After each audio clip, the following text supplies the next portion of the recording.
So I just want to thank you all for coming, and Brian and Tracy Shead, and Brian will be speaking.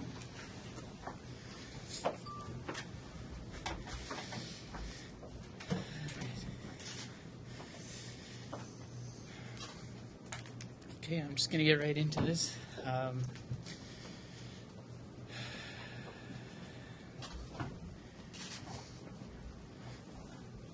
I wish I knew why the horrible incident on January 10th, 2012 happened. But let me be clear. I do not understand why this crash happened. I do not understand how it happened. And I have no answers. I have flown Keystone Air 100 times and have never been concerned for my safety. I, from my personal observations, was not concerned about this landing or the weather. It seemed like it was going to be another routine landing. In an instant, that all changed. Pidgey Victoria Lee.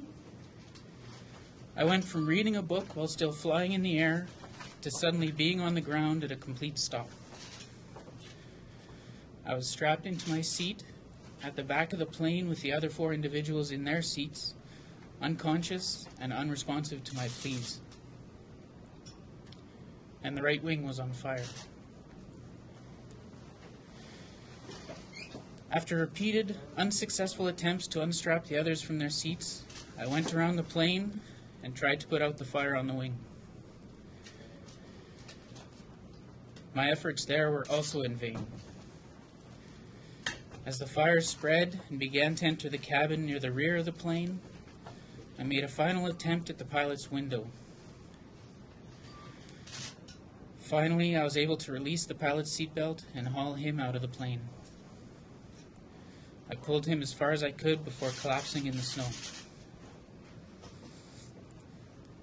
Shortly thereafter, numerous North Spirit Lake band members arrived, and I was quickly driven by snowmobile to the local nursing station.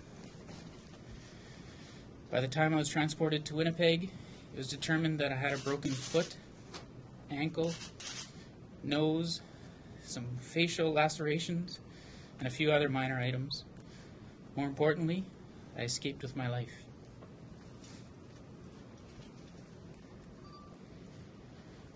I will never be able to reconcile how or why my life was spared when others were not. But a start for me will be by forever remembering those that I flew with that day, and by thanking those who assisted me on this most trying day of my life.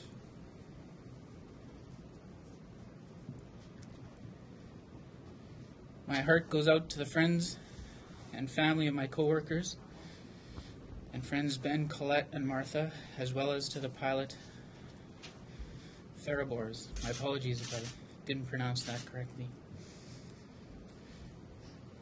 My thanks and gratitude go out to those North Spirit Lake First Nation band members who arrived on scene and did all they could to help, to the healthcare professionals from the North Spirit Lake Nursing Station, the Medevac team, and those at the Health Sciences Center who provided excellent care and treatment, to the friends and colleagues across Canada who sent their best wishes and flowers, and to the steady stream of visiting friends, stalwart ASI staff, and loving family members who kept my spirits up and my stomach full.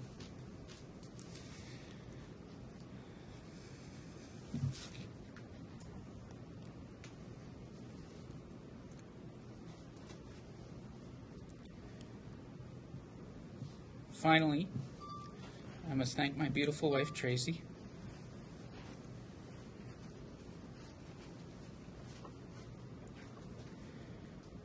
who was herself surrounded by a wonderful support system of close friends and family who require my thanks and appreciation.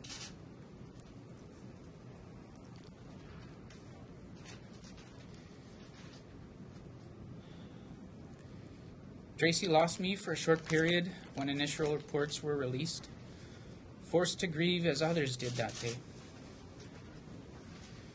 Since then, she has been my rock and my hope, a hope of a second chance.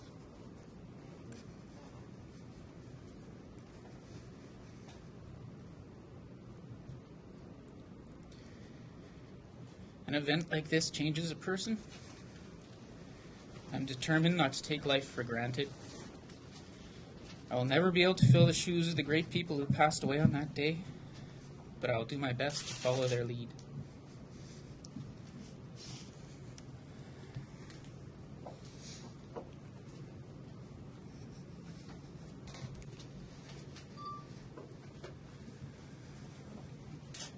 Okay, Brian, we'll take just a couple of questions from the media. Jeff? Brian, you said you were on the flight reading the book. From that point to what do you remember seeing, hearing? What's your memory? There's not much. It just happened so fast. You know, I was reading a book, kind of just reading the book. I did feel that in the plane, we started to bank a little bit. I started to look out the window, and that's all I remember. It just, you always expect to see something like this coming. You know, you might have a second to prepare for something like this, but it's one instant to the next. You're in the air, then I'm on the ground, waking up and trying to figure out what's happened, and you know, almost where am I? Over here. Hi, we're all super happy to actually see you walk in here, so that's fantastic. Hi, Tracy. With Global National. I'm guessing you guys have seen the pictures of the plane. How did you walk away from that? Those pictures are very different from what I still remember. When I left the scene, it did not look like that. I remember the complete plane.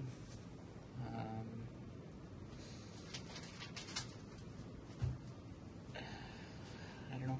You do what you can. I got out of the plane, kind of tried to take stock of what am I doing here? It's just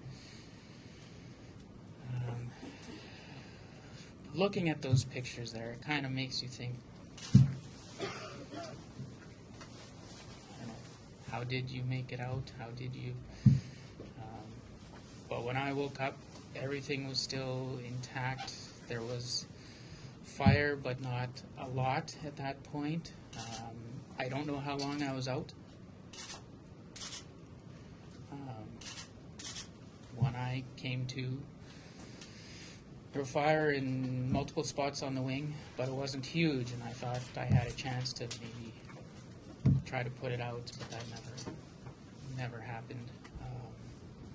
By the time I was able to get the pilot out,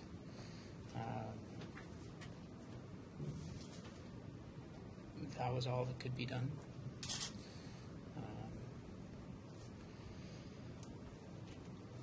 Kind of walked away from the plane as best I could, and as I said, I just kind of collapsed in the snow. And Are you shaking your head because you still can't understand it? I don't know. I relive it every night.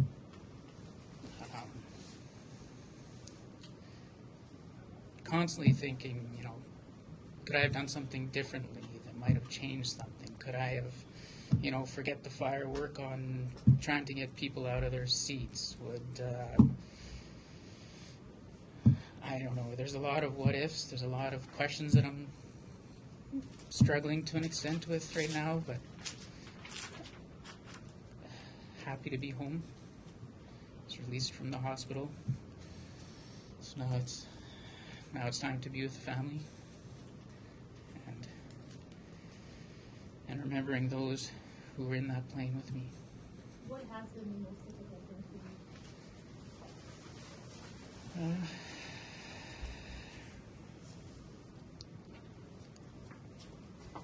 I had some very good friends in that plane. Colleagues, but they're more than that. We'll take one last question. Ryan, I'm with CBC News. I was at the site last week and took some of those pictures, and the fire burned almost all day. When you came to there. Were you the only one alive?